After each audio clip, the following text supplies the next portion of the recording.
What is up, Edison Duelists? This is Dionysus, aka Young Puds, and I have a bit of a confession for you guys this Saturday. When I made my matchup tier list, I listed Gladiator Beasts as a matchup that Gigavise is actually favored in. And while it is true that if you are able to establish a board, the Glad Beast deck has a huge amount of trouble dealing with that board. And they don't have easy answers like Shura plus Kalut to go into Black Rose or something like that to out your board. So while that is the case, I think Gladiator Beasts have such an easy time snowballing against you if you're not able to establish a board right away, and I would actually consider Gladiator Beasts to be one of the harder matchups.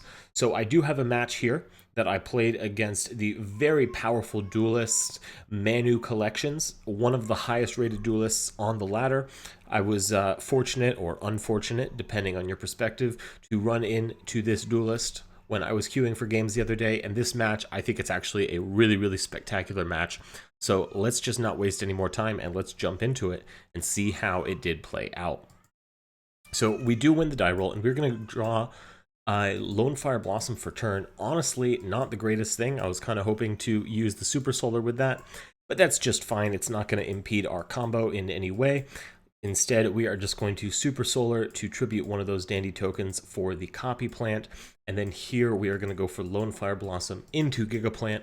Copy Plant is going to copy the Giga's level and then make a Power Tool Dragon along with that token. So this is just something really good to remember. You know, access to dandy tokens plus Super Solar Nutrient plus either a Copy Plant to normal summon, a Lonefire in your hand, or any other way to get Gigaplant onto the field. That is always going to be a power tool guaranteed supervised search with the Gigaplant up for combo. So, you know, even if we didn't have either of these Lonefire Blossoms, something like Foolish Burial to get the dandy tokens up, plus Super Solar plus Fertilizer, that would also work. You know, you would go Super Solar on the dandy token, bring out Lonefire, get Copy Plant, Lonefire again, off of Fertilizer to get out Gigaplant, and then the end result is going to be the same. So this is definitely an important line to keep in mind, something important to consider. Always just really good to look for opportunities to get a guaranteed search off of Power Tool Dragon. Definitely one of the strongest ways into combo that you have access to. And now here, I'm really liking this hand. I'm just going to go straight for the Titanial. No sense risking on any more of a Power Tool Dragon. No sense, you know, if my opponent's maining Sidra, giving them an easy way to out the board with a free 3000 attack monster. So I'm content to just go ahead and say Titanial pass. We have lots of crackback follow-up potential with that Lonefire in hand, with that Fertilizer, with the Mark of the Rose, and our opponent is just going to draw, check the next card, and scoop it up. Now, we don't know what he's playing, so this is definitely an advantage for him. I'm going to go ahead and side in just like the standard answers.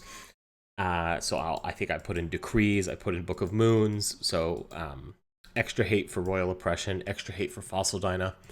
And our opponent is going to continue the Masquerade, not showing us what he's playing with this kind of unconventional opener. It looks like his plan is to just protect this Bestiary as best as he can, no pun intended, with the Solemn Judgment, and then go for Geyserus next turn.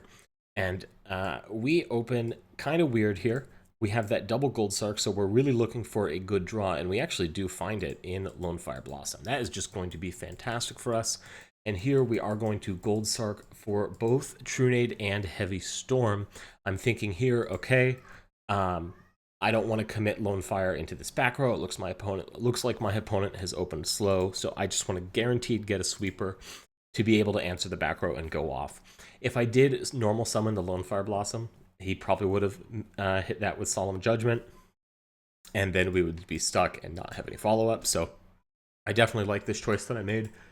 However, now that I see that he is on Gladiator Beasts, I'm not going to like it so much because I have just given him a free chance to start snowballing into the advantage game. He is going to go ahead and tag out the Murmillo into a Laquari.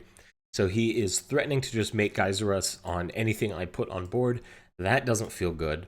He's also threatening to get a Heraclinos, which is just one of the best cards in the format, period, and especially against Edison format. I really need to resolve my spells to get plays going. So we're just going to draw a hidden armory, and I'm thinking, okay, well, I can hit an armory, and if I mill a plant, then that Mark of the Rose, I can at least, start to reduce his board presence. But unfortunately, we do not hit a plant. So now I'm just thinking, all right, we just need to live and then hope that we're going to be able to get both of these sweepers off.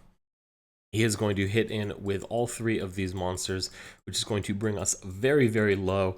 We are definitely in a lot of trouble here. And he is going to have the War Chariot to go with the Heraclinos as well. So just no matter how you slice it, this is not a good position for us to find ourselves in. He actually doesn't make Heraclinos here, so I'm thinking, okay, good. He's not going to automatically have the answer to the Trunade, to the Heavy Storm. This is going to be great. And so first, I don't want to run into Starlight Road, so I do fire the Trunade. He fires a Judgment. I'm thinking, okay, Judgment was your Heavy Storm answer, so now I can safely go ahead and roll out the Heavy Storm. And of course, here he does have the Starlight Road. I don't really have any other option at this point. I've just got to try and stick it. Maybe, he doesn't have anything real, but of course, he does have the Chariot for the Lonefire, and I will scoop it up. So, a pretty quick game 1. A pretty quick game 2, both of us, getting to do what we wanted and the other not really being able to. So let's see how this game 3 plays out. This is really what's going to decide it all. He opens just fine. I think just seeing a Glad name, not too many Glad names with the Wabaku, he's going to be able to survive to get his engine going. The DT and the MST, those are fantastic points of interaction. Meanwhile, we do draw the Upstart for turn, so we're really hoping to find something good.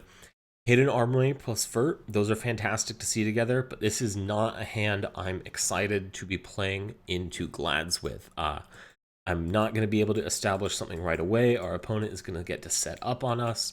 So I am just going to hit an Armory here, hope to try and mill the Lonefire, something like that. I'm unable to, so I am just going to set the Threatening Roar and pass it back to our opponent.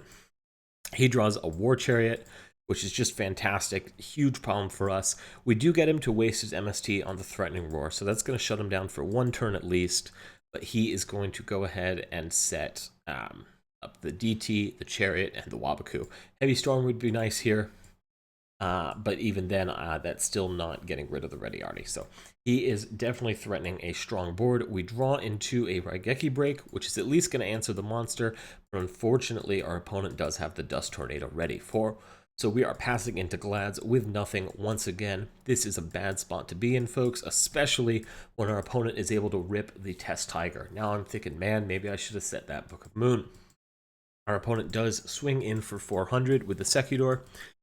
Silver lining, we're not taking too much damage, but this is definitely not great for us. It looks like our opponent is just going to go right on in into establishing a huge field. But he is going to pass, once again choosing to not make the Heraclinos, pushing for further advantage with the Wabaku. I think he wants to hold on to that Mirror Force. Mirror Force is a really good card. You really can't blame him for that. We do draw into the Giant Trunade, which is an alright draw, but it's really not going to do all that much for us here. We are going to set our Book of Moon and set our Copy Plant. The name of the game at this point is just survival. We desperately need to find our way into something a little bit better. We are going to Book of Moon the Secutor, so he's not going to get a free search, deny him that advantage in some way. And he also did put the Secutor into defense. That was the Sam Knight, I apologize. So he's not going to be getting more monsters out, playing around the Mirror Force here. He's definitely in the driver's seat, so I think it's defensible. Like, he can tell I have nothing, so he's just going to keep trying to slowly steamroll advantage here. We do draw into the Super Solar Nutrient, which is just about a perfect draw.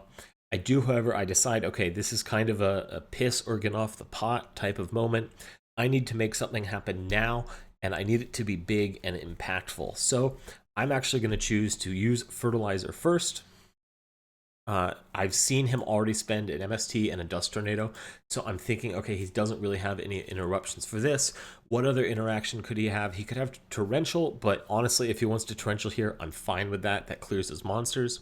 He could have Compulse, but I'm thinking, he's probably not going to want to just Compulse a Copy Plant. That seems really, really weak.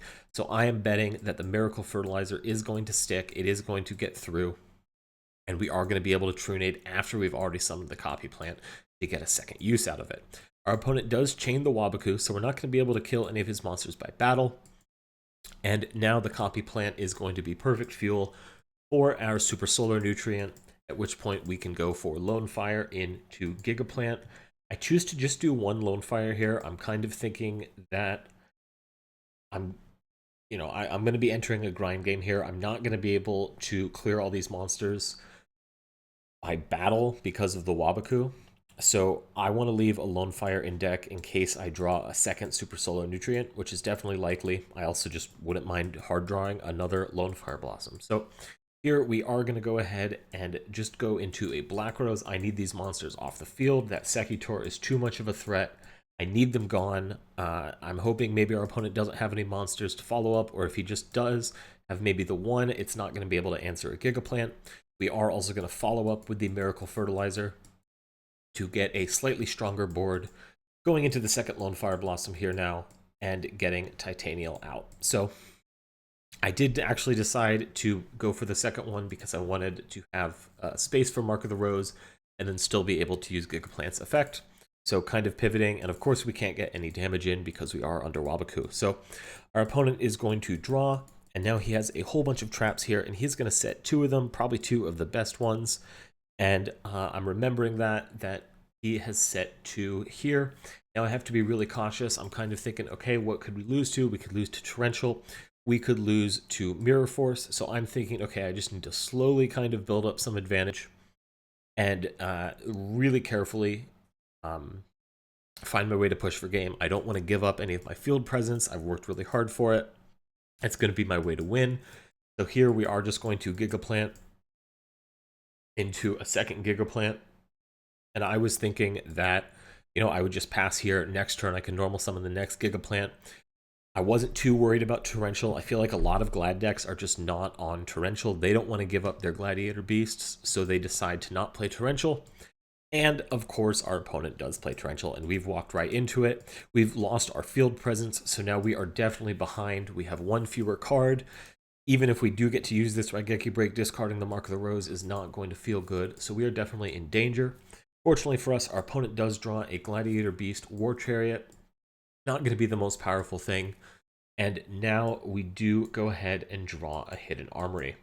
So at this point, I just want to make sure we're calling attention to the order in which our opponents have set cards. So on the Torrential turn, he set this card here as well. And the next turn after drawing, he set this other card.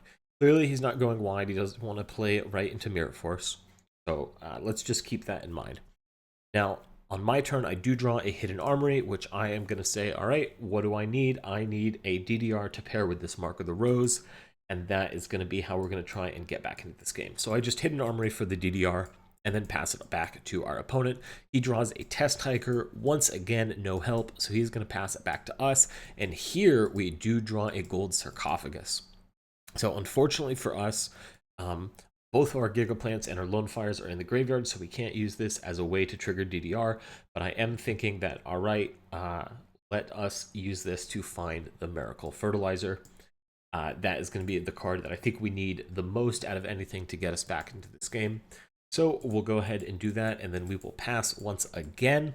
I'm planning on using Raigeki Break just to stop any of his monsters. Here he draws the Starlight Road, so he goes wide. So now I'm thinking, okay, our opponent has committed more sets to the board, so that means that this one and this one, these two sets, one of them is either a Solemn Judgment or a Starlight Road. Just keeping that in the back of my mind.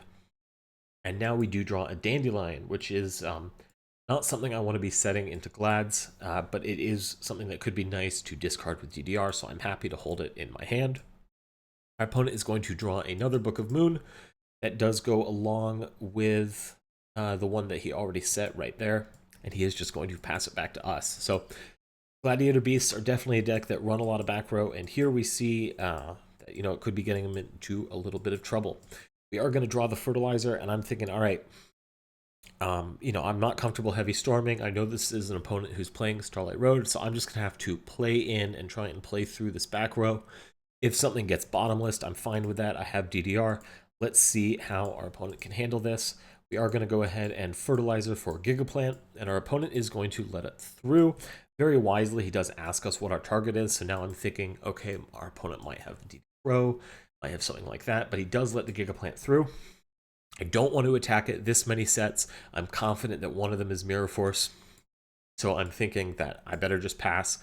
I was able to stick this Gigaplant. I don't have to worry about Torrential, so I'm just going to try and steamroll advantage off of this Fertilizer, and that's going to take me home. Here, our opponent does draw another trap. So once again, really kind of stuck out of the game. We draw our Nettles.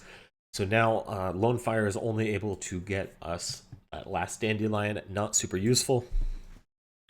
We are going to fire the Miracle Fertilizer again and get back Titanial.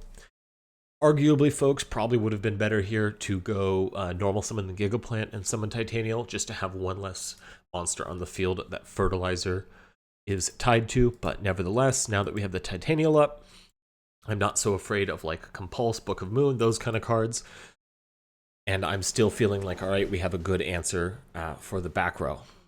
For any Gladiator Beast that it could come up with a Raigeki break. So we are just going to pass it back and continue trying to steamroll advantage here. Our opponent draws another card. Once again, it is another back row. It's the Solemn Judgment this time. And here we are going to draw into a second Super Solar Nutrient. Not the most useful thing, folks. We are going to go ahead and decide to normal summon the Gigaplant this time, and then use its effect. And this is going to get us the other Gigaplant.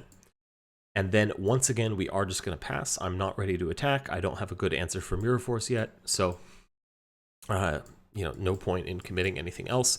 Here, our opponent finally does find a Gladiator Beast. It is going to be a Darius, and he's going to try and Book of Moon our normal summon Gigaplant. We are going to go ahead and Titanial to negate that, and then our opponent is, of course, going to fire the War Chariot to negate Titanial. So that gets Titanial off the field, that gets Fertilizer off the field. That's definitely setting the clock back on us a little further. But fortunately here, we do have the Raigeki break to discard the Dandelion and get the Darius back. So that is also going to further our board state. We do have the 2 Dandelion tokens. The Super Solar Nutrients are now live. They can't do a lot because we don't have a lot in deck, but I can use a Super Solar Nutrient to get a Nettles onto the field from my hand without committing a normal summon. And then here our opponent is going to set the Solemn Judgment and set the War Chariot. So I'm remembering the spots that those 2 cards were activated in. So I'm thinking, okay, these are cards that our opponent had ready that he had drawn into. I'm thinking there's a good chance that one of them is a War Chariot. Don't really have an idea on what the other one could be. But I am pretty confident that one of those is going to be a War Chariot. What else is he going to draw that's just so dead? Here we do top deck into a Supervise, which is a fantastic top deck, I have to say. We are going to go ahead and equip the Supervise to the Gigaplant that we flip summoned. The fact that we were able to flip summon the Gigaplant tells me that, all right, I don't think Bottomless is something I have to worry about. Our opponent is going to let the Supervise through. You could make an argument that that might not be correct.